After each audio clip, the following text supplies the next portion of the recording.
On Clint. So with the carry being picked up, it's interesting. Why do you think they went for carry?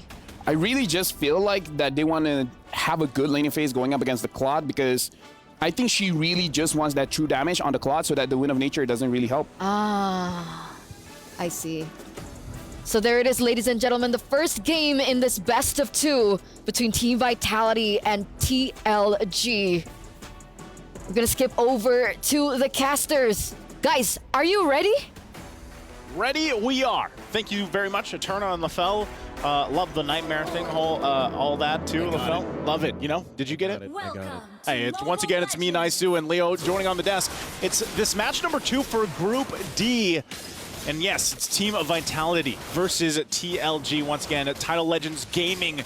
You know, they had a 1-1 in the previous series, man, so maybe they can replicate what they did in Game 1 to GGHD against the Queens of MLBB.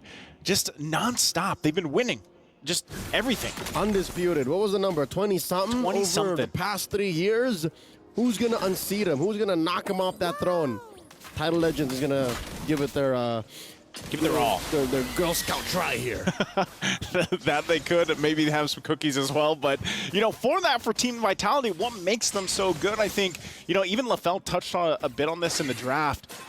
Those first three picks especially, this is something that you see constantly back from the men's teams, even when we were in MSC. It's a very meta. It's very meta. Yeah. The Kagura, I was not expecting. So it's refreshing to see, yes, like Eterna said, these debut picks on day 1 already. There's a lot of unique heroes coming up. I forgot the exact number that we got to see throughout MSC, but I think it was like upper 70s or if not 80s once we got through all that. But the Kagura pick, I don't know, how do you feel about it? Is it enough burst damage with the lineup that they have, even though they already have a Roger here? It's been about 2.5 years since we saw Kagura in a, I don't know, consistent basis in the professional scene. Yeah. So with that said, there has been some changes on her, right? We were talking as Chokes goes ahead and applies some pressure on to Chell there, but yeah, no. I'm wondering if those changes are going to be enough. Yeah. To put her over the top and make her a legit pick once more. She's got the level 4 right now, so they're going to go ahead and make their way to this turtle. Looks like they have complete control over it, too, so this might just be an objective in the hands of Team Vitality. And it looks like just that. Vival gets it. They come in, though. The diversion. And now Vermouth goes down. A quick response by Fumieko. And Bae's really trying, but Chinny takes her down. 2 free kills for Team Vitality. And now, that's a purple attempt by Chokes. I'm not so sure this is wise. Yeah, Chokes, you might want to get out of there. Looks like she's going to be forced back. Oh! All right, Okay. So she dashes through. Again, I think they knew that they weren't going to get punished hard. Yeah. Well, looking at the SCC replay here, this is what I'm saying. They came in with the diversion. They wanted to fight, but I don't know. They weren't even fully healthy here when this fight broke out. And, you know, with the advantage of, like, if you're just looking at this early game advantage of having a Terizla in the hands of Fumieko, who, you know, naturally Terizla, especially early on with a Brave Smite and that body of Smith, he's tough. She's tough to take down. Yeah. Even with this, I mean, look at this. You're just going to force her back and she's going to be fine and will sustain back up here. And taking a look at the items, you know, early on, you got a lot of penetration coming out with the arcane boots. Because that's all they need, That's really. it. There's an overabundance of CC coming in from the Queens of MODB, and they're coming in at a low cost. Wow. I don't know how they call Vermouth there. Something tells me it's off of Vivian. The queen, the mother of tanks here, just caught her out of breath, and again, she had like 10 seconds left on that Purify. Yeah. Vermouth had nowhere to go. This is, again, as you're looking at just how they're dominating this early game, it's a rotation that you guys have seen many times if you've been fans of esports for MLBB. They've been doing this since 2021. This is the same play style. Even under the utility jungler meta, Vival was living in their opponent's jungles already. Pretty much. And, you know, this allows her, because of how this is going, diversion is going to be used. I don't think they can stop that from happening. Just turret take already this early on, under the 5-minute mark. Okay. Chokes, though. She's trying. Does she get it? She did. Now Chini's in trouble. Can Chokes finish the job? Oh, Chokes gets it. But where is the clapback? Chokes walks away. off camera, Team Vitality scores another turtle off of Vival. And I guess that was enough of a tempo break, but you're still looking at about 2,500 gold ahead for Team Vitality. Yo, Why? Shell. Whoa! Shell! All right, Shell. I didn't expect her. Like, she didn't even use the flicker. She didn't have to. Nothing. There was just full-on commit.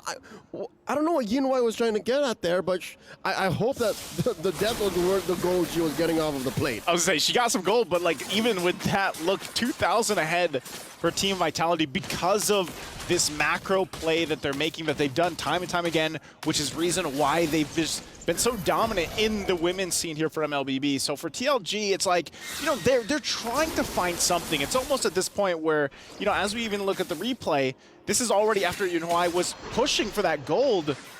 We get a slow-mo look too, because just Shell comes in. Of course, she's gonna feel good about that. She didn't even expect that she would get it that quickly, right? Yeah. And now here's a concealed play coming in. The BMI out. Yinhua is not going anywhere. She could have flickered, but I'm sure she would have died still. Yeah, most likely would have got dove under that turret. So, you know, again, at this point for Team Vitality, they're scaling up really quickly. Even on the carry, mid lane though. Fumi, Echo, catching all of that and still standing. The body of Smith, that passive, just allowing Fumi Echo to be so tanky. I know, you know, the body of Fumi Echo at this point, it's just tanky enough. She's just standing there. Like She's capable. She has the kit. She's got the guts. And now here comes Vivian, asserting dominance. Look, Chokes, she has to think about it. Where do I go from here? Oh, here comes Vermouth, alone. That could have been disastrous. And now the flicker away from Kinzaki. Team Vitality is just walking through. It's like they have, you know, these check boxes that they're just going down a list. You know, they have these steps every time they go into a game. And now third turtle's up. We're right there on point. We go and grab it. We zone them out. Oh, Kanazaki. Got the I'm offended. Looking for the knock up. Fumi Echo, that's a lot of damage. Yin Huai blazing the way into the back line. Fumi Echo still standing. She gets her. And now Vival traded out with Chokes. Can she get it? Throws out an umbrella, taking down TLG's jungler. 2 for 1 the trade so far, but look at this. Chell is working quietly off camera as Vivian might not be able to defend. Can she do this? Oh, looking for some damage. Looking at it. Gets her. Oh, and then she's actually going to come in and clean a kill too. Kanzaki down. Not sure if Shell can get anything further, but good response. And off camera, there's still that massive wave. So TLG have to clean up house. Interesting how Team Vitality are allowing certain things from TLG, but something tells me it's a calculated risk. Like, I'll let you come in a step further, but we're working on something else 3 or 4 steps back. It's almost like they, you know, it's either a game of chess or a code in their own where, you know, we'll, if and, basically, for coding. You can go ahead and do this, we'll cap off something from that, and even push on a macro level. And all this kind of leads into is eventually the Lord fight, you know? So for TLG, it's like they've managed to find a couple wins here. But when it comes to the objective that is coming up, I don't think they're anywhere near where they want to be. They still shouldn't engage. They should not engage because of just simply the lineup. I mean, I don't have to go down the list, but just because of an Edith and a Terizla alone is a lot to handle. Looking at the map, again, TLG just about to score their first turret off cam. There it is, down bottom. Up top, Vitality take another. I'd say it's a little bit closer to chest. We'll talk about it later after Fumi Echo goes in with the penalty zone. Lost a lot of damage coming through. Pulled in underneath tier 1 in mid. Chokes goes down. Can they get the revenge kill on the Vivian? The answer is no. Yunwei falls. In comes Bei, dashing from one to another. Not before she goes down. 2. The shutdown on the Bei. Double kill on the way out. 3 for 2 the trade. I'm saying it's closer to chess. Like, take this juicy night, but we're taking your queen. Yeah. And with that, they're going to go ahead and get themselves this Lord off of that. You know, as we look at the replay, this is exactly what Team Vitality want to do. Fumi Echo goes down, and Vivian. They both go down in an exchange, but they get the 3 from a TLG plus the objective.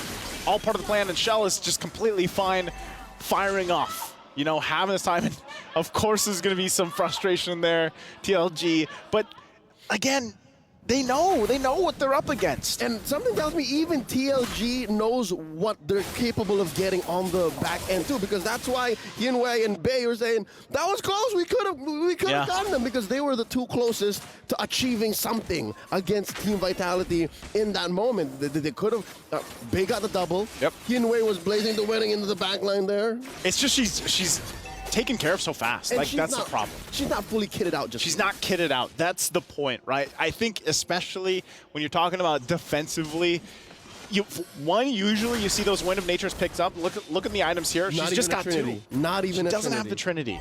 And I think even if you get to that point where you have the Trinity, you also have to account for that magic burst, coming out from this pick, because that's a Holy Crystal now online for Cine.